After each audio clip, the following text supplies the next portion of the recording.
Fala, torcedor tricolor, sejam bem-vindos a mais um vídeo do canal Professor Tricolor. Eu sou o Professor Tricolor e hoje o clima do vídeo não é muito bom por conta da eliminação do Fluminense na partida de ontem pela Copa do Brasil no jogo contra o Corinthians. E hoje eu venho trazer para vocês uma reflexão com relação ao nosso português e fazendo referência a isso, os 4 porquês da eliminação do Fluminense da Copa do Brasil. Bom, para começar, mas não exatamente começando, o primeiro erro principal, na verdade, o primeiro porquê é por que Fernando Diniz? Porque continuar indo de frente ou colidindo de frente com o seu principal aliado, que é o torcedor. O torcedor do Fluminense, desde sempre, né, acho que mesmo aqueles que não gostam muito do Fernando Diniz apoiam ele e querem ver o Fluminense bem.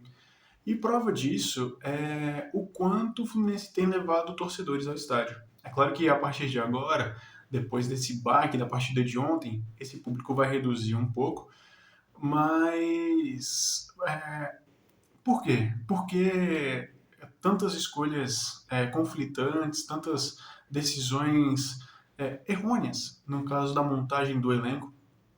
E daqui a pouco eu volto nesse porquê do próprio Fernando Diniz, mas agora eu quero falar um pouquinho sobre um segundo porquê. Por que a entrada do Wellington? Bom, é até difícil falar esse ponto, porque sinceramente, gente, eu duvido que tenha chegado a um torcedor do Fluminense ontem a mensagem quando o Fluminense foi escalado, quando viu o Wellington, chegar da seguinte mensagem: não, agora realmente foi feita a melhor escolha, o Wellington é a melhor escolha.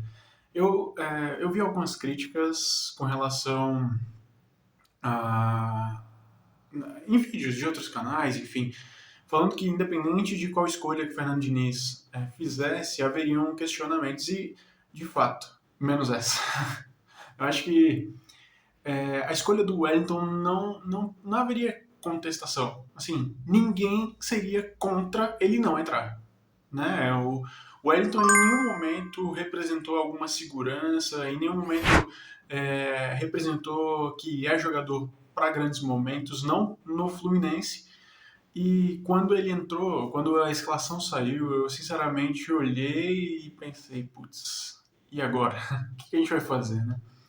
É claro que a outra opção, que é o Felipe Melo, também não está muito longe, né, de ser uma unanimidade negativa, mas o Wellington não. O Wellington não. O Wellington não dá mais. Não dá mais. O Felipe Melo não dá mais.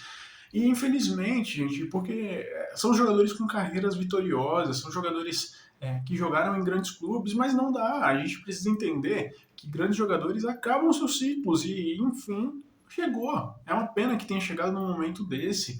O Felipe Melo, depois da lesão, não voltou a mesma coisa e ele tem que entender.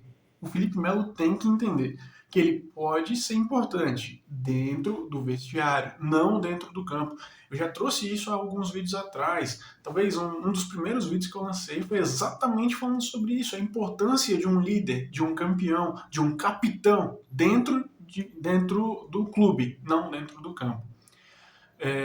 Enfim, quando o Wellington foi lançado a jogo, eu sinceramente fui rezar mais ainda para essa classificação, para que ele não comprometesse. E, infelizmente, junto com o próximo porquê, foi um dos responsáveis, sim, não único, mas foi um dos responsáveis, sim, pela eliminação. E, Fábio, por quê? Por que foi contratado? Por que assumiu a titularidade? E por que continua titular desse time? O Marcos Felipe é, para mim, um dos jogadores mais injustiçados que eu já vi vestindo a camisa do Fluminense. E eu falo isso com todo o pesar do mundo, porque eu sou eu sou suspeito para falar das crias de Xerém.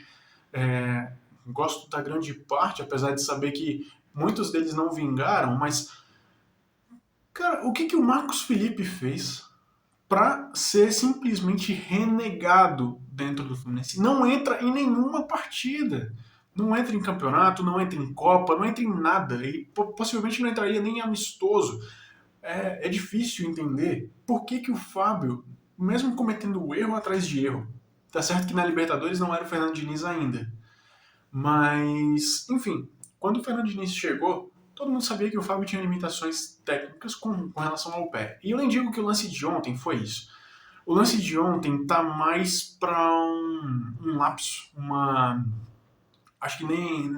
Talvez a palavra certa nem seja lapso, mas, cara, um atleta experiente como o Fábio me dá um balão para frente. Tá certo que o Corinthians estava pressionando a saída, estava dificultando a saída de bola.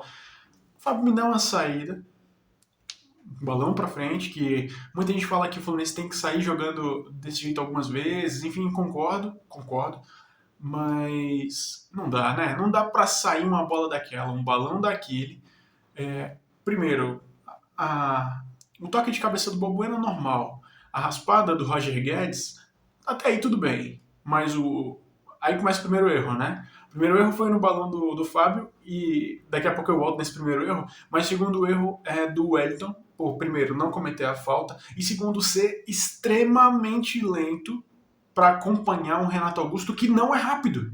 É um jogador que não é rápido. É um craque de bola, joga muita bola. É um jogador decisivo, sim, mas não é rápido. E o Wellington simplesmente cercou com a mãozinha aberta assim. Enfim, enquanto tudo isso acontecia, o Fábio estava no mesmo lugar que ele bateu o balão para frente. Sem movimentação, sem organização, sem senso de direção, para um jogador experiente. Gente, sinceramente, eu não aguento mais falar sobre o Fábio no Fluminense. Eu tenho amigos que falam, mas o Fábio é ídolo. Poxa, o Fábio é ídolo do Fluminense. O Fábio é ídolo de um Cruzeiro. De um Cruzeiro que, quando o Fábio saiu, estava na Série B. Possivelmente vai subir, muito provavelmente vai subir. Mas o Fábio não é jogador para o Fluminense. Principalmente sabendo que no banco, para ele, existe um goleiro com muito potencial, muito mesmo. E o Marcos Felipe precisa dessa resposta, porque ele tem o abraço do torcedor. Ele tem uma resposta vinda de fora, que é do torcedor, pedindo por ele. Porque ele, além de ser cria de Xerém, é melhor do que o que está lá. E se o Fernando Diniz tem algum senso de critério, ele precisa tentar mudar o goleiro. Não dá mais para aguentar o Fábio. E por último, o último porquê tá na nossa lateral esquerda. Por que a gente não contratou um lateral de qualidade? Por que a gente não prioriza jogadores de Xerém também para ali, sabendo que os que a gente contratou não deram certo? Aceita que errou e vai buscar em Xerém. Poxa, quantas vezes a gente encontrou a solução de algum problema na nossa base? E o Caio Paulista, gente, sinceramente, eu não vou falar, não vou comentar mais sobre esse jogador que não merece vestir a nossa camisa. Se vocês pararem para pensar quantas partidas de veras boa o Caio Paulista fez, eu duvido que vocês vão conseguir encher uma mão de partidas boas do Caio Paulista, jogando na posição dele. Imagina um lateral. Imagina uma lateral esquerda que não marca, não apoia e escolhe todas as jogadas possíveis de forma errada. Então, é uma pena de verdade quando o Fernando Diniz tentou o Caio Paulista lá no começo, eu até pensei que poderia dar certo. Mas não dá. Não dá. E chega de escolhas erradas. Vocês lembram como o André ficou no Fluminense depois de uma lesão do Hudson? Como que a gente descobriu um dos melhores talentos do futebol brasileiro por um acaso? Por que não? Por que não tentar mudar esse time? É claro que existem vários outros porquês do jogo de ontem e muitos deles passam pelo primeiro, que eu não sei se vocês lembram, era o próprio Fernando Diniz. As escolhas dele. O Fernando Diniz ele tem tudo para caminhar do lado da torcida. Ele tem que querer. Ele tem que querer ser abraçado por uma torcida que apoia, uma torcida que gosta dele. E ele sabe que a torcida gosta dele. Então, Fernando, uma dica de quem gosta também do seu jeito de treinar futebol. Escuta, escuta, aceita o erro, aceita que algumas escolhas são erradas e troca. O Matheus Martins ontem não fez uma partida ruim. Não fez uma partida ruim. Mas o esquema já não é mais esse. Desde a saída do Luiz Henrique, o Fluminense não consegue produzir pelo lado do Matheus Martins.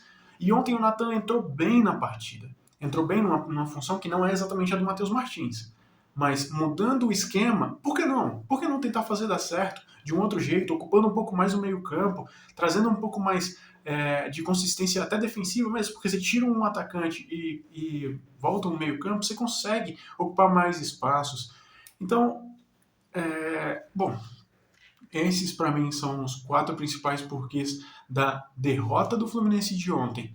É claro que vocês vão falar, tem outros porquês, e lógico que tem.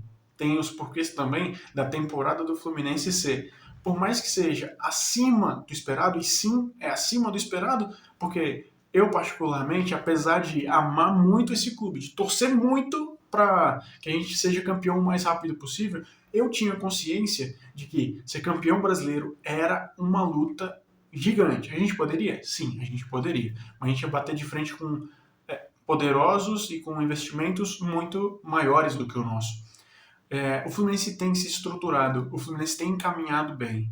O Fluminense precisa só parar de olhar para os medalhões e... Não é, gente, desculpa até voltar nesse assunto, mas não é possível que a base de Xerém não tenha um jogador mais completo ou melhor do que o Wellington, que tenha um jogador com estado físico melhor do que o Felipe Melo. Não é possível que a nossa lateral esquerda não consiga produzir um jogador mais capaz do que o Caio Paulista.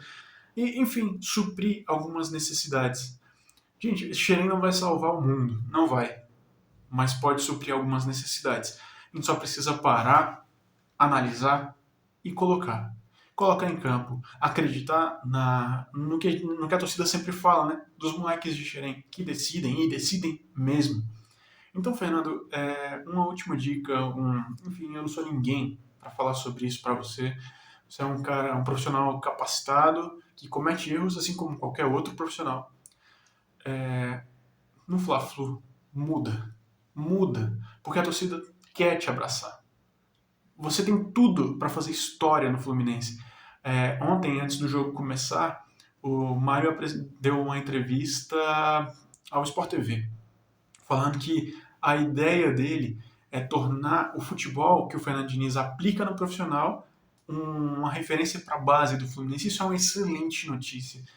Mas para que isso seja aplicado, o Fluminense precisa dar um passo à frente, conquistar, ganhar, convencer. E para isso, não adianta bater de frente para a torcida. Por conceito, enfim, não adianta. É isso, galera. Muito obrigado por terem assistido o vídeo até aqui. Eu acredito que isso tenha sido mais um desabafo, propriamente dito, do que uma análise do que foi a partida. Até porque já passou muito tempo da partida, não cabia mais trazer esse assunto de volta. Mas é isso. Muito obrigado por terem assistido o vídeo até aqui. É um prazer para mim estar produzindo para vocês o tempo inteiro e, bom, é isso, não tem muito ânimo, mas é continuar apoiando, é continuar acreditando, porque a gente vai trilhar um caminho bom, sim. E é o que eu sempre digo, né? Nunca deixe com que seus medos sejam maiores que sua vontade de vencer. Tamo junto, até o próximo vídeo e valeu!